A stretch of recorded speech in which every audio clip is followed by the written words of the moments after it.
you'll see a lot of videos on YouTube that go through the whole interface and how do you play games on this stuff. That's not really what I'm here to show you.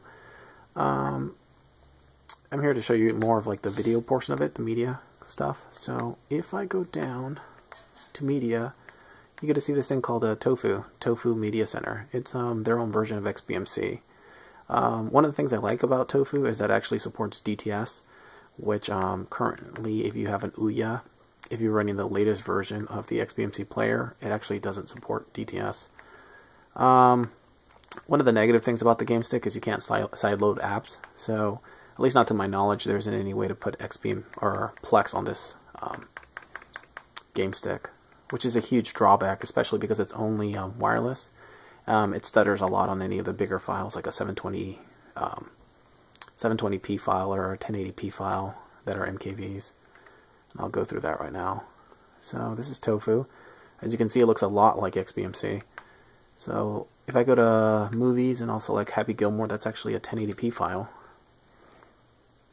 And Dolphin Tale and some of those Dragon Ball Z anime films are also 1080p's.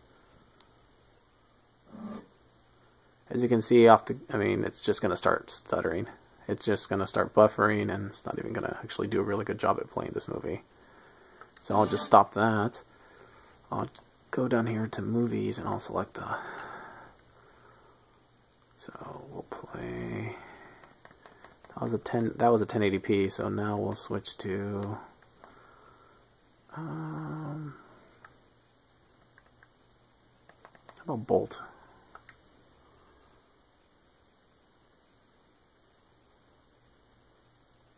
And everything's actually being controlled through the gamepad. Oh, sorry about that.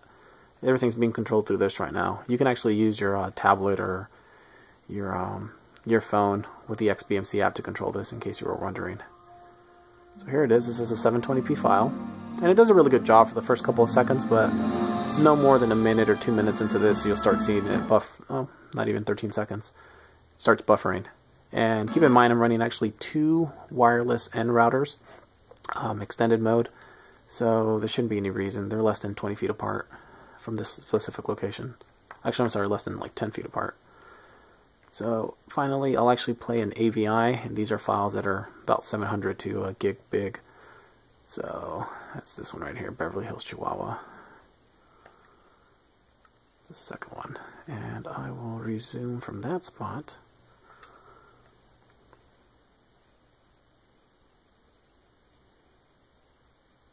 And keep in mind that all this is being done over wireless.